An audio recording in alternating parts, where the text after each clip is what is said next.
गरीब परिवार ने खाया पहली बार 10 तरह के पकौड़े। हाँ हाँ, ऐसे ही भाभी, आराम से आ जाइए। अरे देखो, जमुना और गोमती आ गई हमारी बहुएं। चलो चलो जल्दी से दरवाजे पर चलो, बारिश वैसे ही हो रही है, बेचारी कैसे भीगती हुई आ रही हैं। कहीं मैं फिसल कर गिर ना जाऊं। सुनो पूनम, मेरा हाथ ना छोड़ना।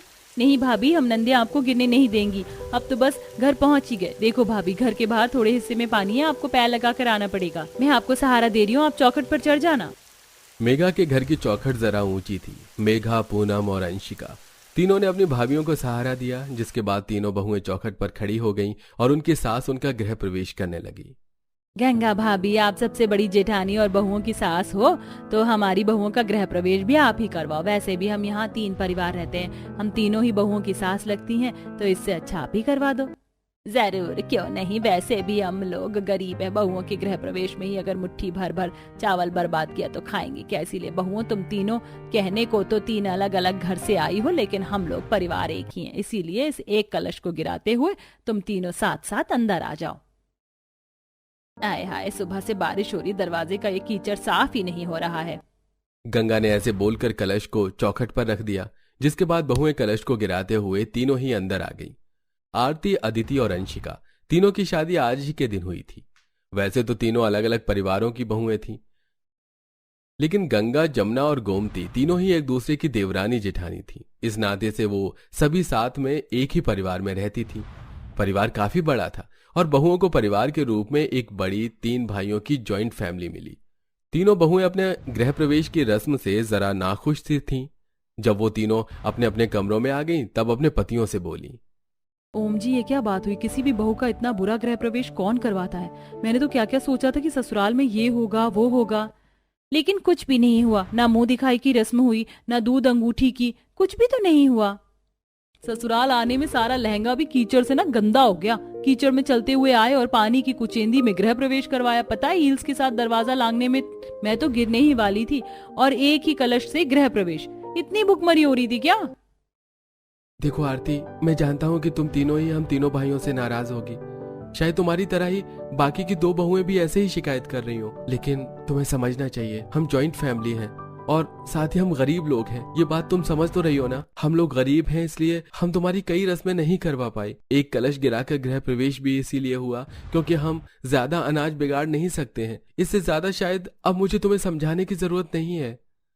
नवीन की इस तरह बाकी भैयों ने भी अपनी अपनी पत्नियों को समझा दिया। उन तीनों की ही पत्नियां सही दिमाग की थीं।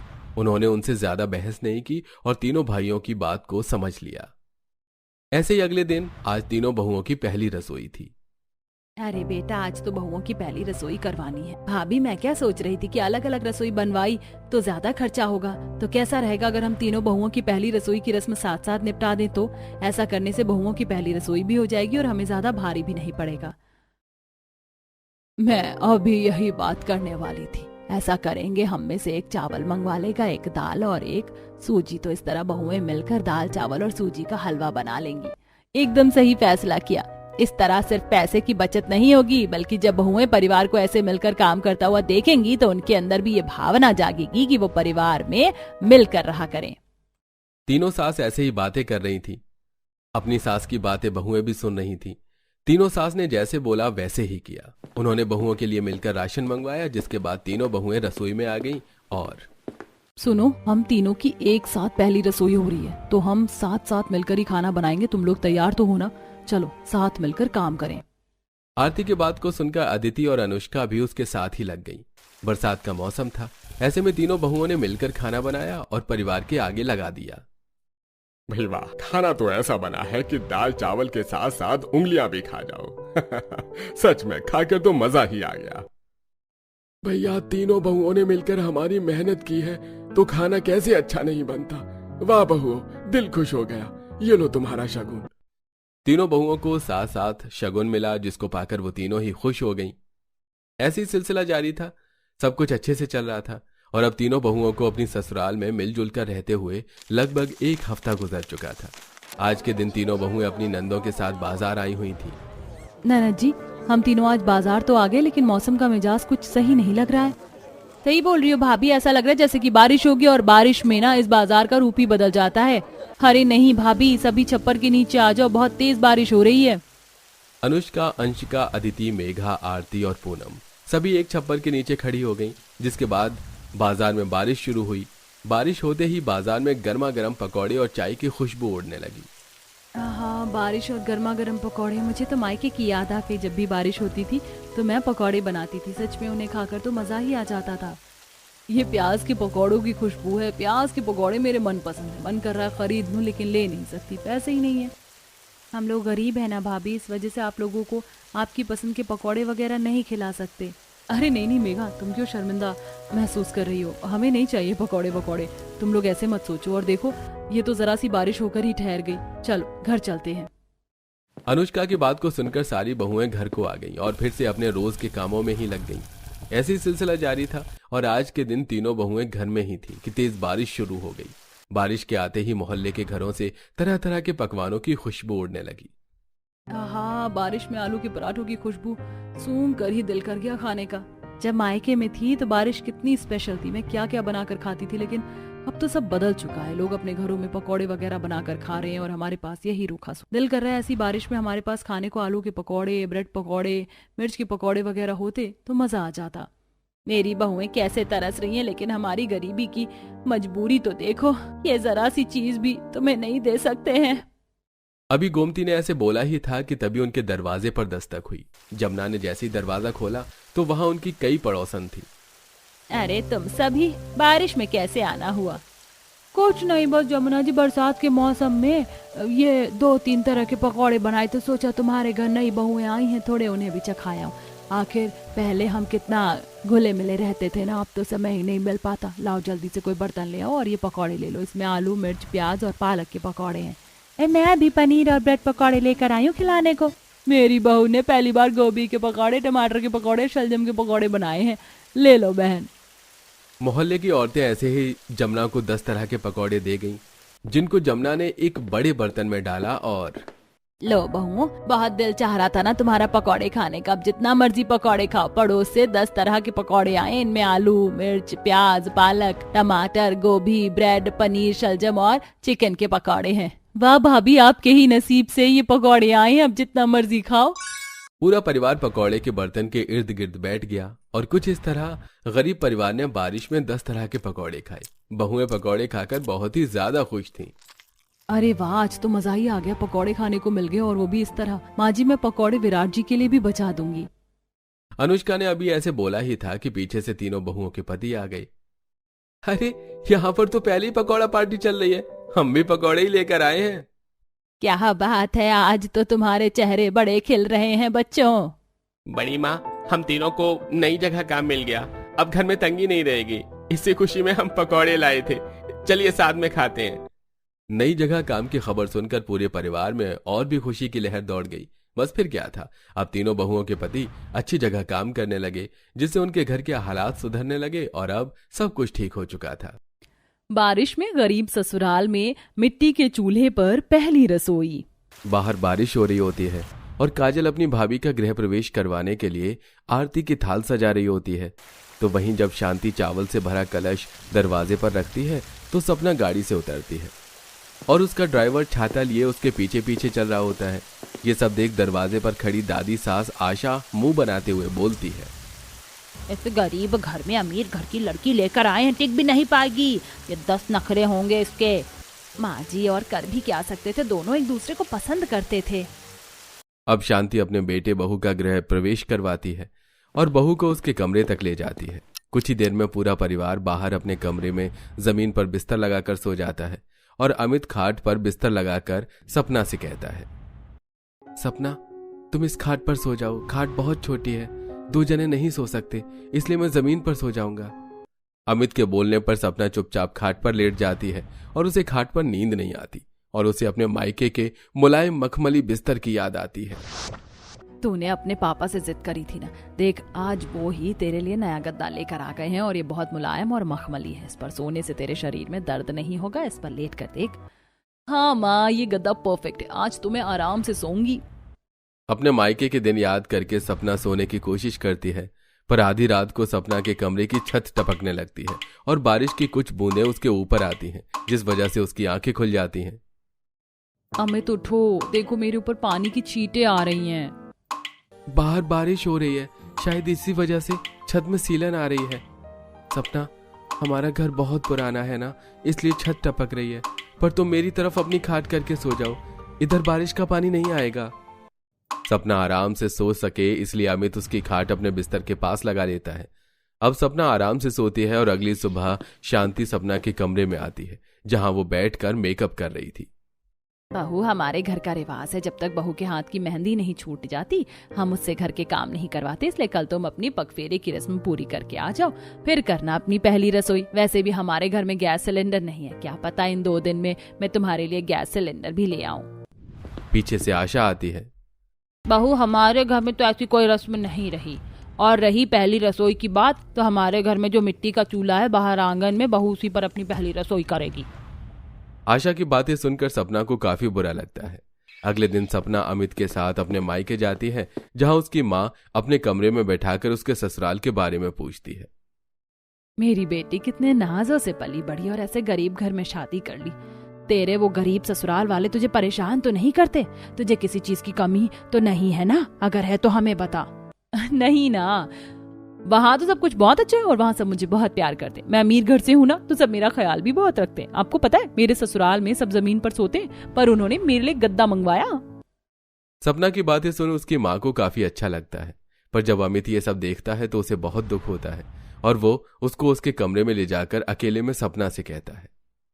सपना, ससुराल जाते ही तुम्हें सोने के लिए खाट दिया गया, तो मखमली गद्दे पर सोने वाली लड़की सारी रात खाट पर करवटें बदलती रही, और जब तुम्हें नींद आई तो बारिश की वजह से और छत टपकने की वजह से तुम्हारी आंखें खुल गई, फिर भी तुमने घर में सबसे झूठ बोला। अब जो है जैसा है वही मेरा ससुराल है, मैं अपने ससुराल की बुराई नहीं कर सकती। और वैसे भी वहाँ सब मुझे बहुत प्यार करते हैं। और रही दादी सास की बात, तो एक दिन में उनका भी दिल मैं जीत लूंगी और उन्हें साबित करके दिखा दूंगी कि मैं उनके घर में एडजस्ट हो सकती हूँ। कुछ ही देर में सपना अपने पति के साथ पग फेरे की रस्म करके अपने ससुराल जाती है, जहां कुछ दिनों बाद उसकी पहली रसोई होती है और काजल अपनी भाभी को आंगन में ले आती है, जहां जमीन पर मिट्टी का चूल्हा बना होता है और सिर के ऊपर तिरपाल लगा होता है और खाना बनाने का सारा सामान और सूखी लकड़ियां दीवार के एक साइड लगी होती हैं। भाभी, यही आंगन में मिट्टी का चूल्हा ही हमारी रसोई है। मैं आपकी मदद नहीं कर पाऊंगी, वरना दादी बहुत नाराज होंगी। अब आपको अकेले अपनी पहली रसोई करनी होगी। कोई बात नहीं काजल, मैं सब संभाल लूंगी। अब काजल वहां से चली जाती है और सपना सूखी लकड़ियां लेकर जैसे ही चूल्हा जलाने के लिए बैठती है, तेज आंधी तूफान चलने लगता है, जिस वजह से वो बार बार चूल्हा जलाती है और चूल्हा बुझ जाता है। तभी वहां शांति आती है। बहू, खुले में मिट्टी के चूल्हे पर खाना बनाने में कई परेशानियां होती हैं। तुम एक काम करो, इस कपड़े को इन डंडियों के बीच बांधो, फिर आंधी तूफान से चूल्हा नहीं बुझेगा। शांति के कहने पर सपना ऐसे ही करती है और खराब कपड़े से आसपास के हिस्से को कवर कर लेती है, जिससे आंधी तूफान की हवा कम आती है और सपना चूल्हा जलाती है। पहली बार सपना चूल्हे पर खाना बना रही होती है और आग तेज होने की वजह से जब वो सब्जी बना रही होती है तो उसके हाथ जल जाते हैं। कितना दर्द हो रहा है, क्या करूं? इस आग को कम कैसे करूं? भाभी, आप ठीक तो हैं? आग तो बहुत तेज है, इसमें 2 लकड़ियां निकाल कर इन्हें पानी में डाल दो। काजल के कहने पर सपना चूल्हे से 2 जलती हुई लकड़ियां निकाल कर पानी में डाल देती है और एक बार फिर खाना बनाने लगती है। उसका खाना बन जाता है और वो आसपास लगाई कपड़े हटा देती है, पर तभी हल्की हल्की बूंदें आने लगती है। अच्छा हुआ जो बारिश आने से पहले मैंने खाना बना लिया। बूंदाबांदी हो रही है, मैं एक एक करके सारा खाना घर में ले जाती हूँ, इससे पहले कि बारिश की वजह से मेरा खाना खराब हो। सपना सारा खाना एक एक करके अंदर घर में ले जाती है, पर क्योंकि रोटी खुले में होती है इसलिए ऊपर की 2 रोटी गीली हो जाती है, पर सपना ऊपर की वो रोटियां हटा देती है। कुछ देर में जब पूरा परिवार खाने को बैठता है तो वो सभी सपना की तारीफ करते हैं। भाभी, आपकी पहली ही रसोई में इतनी तेज आंधी तूफान चली, बारिश हुई, पर फिर भी आपने खाना बहुत अच्छा बनाया है। माँ जी, अब क्या कहती हैं आप? पहली रसोई तो 2-4 आइटम बनाकर ये खुद को साबित थोड़ी ना कर सकती है कि ये हमारे घर में एडजस्ट हो जाएगी। वो तो जब ये यहाँ रहेगी तब पता चलेगा। और रही खाने की बात, तो खाना इतना भी बुरा नहीं है।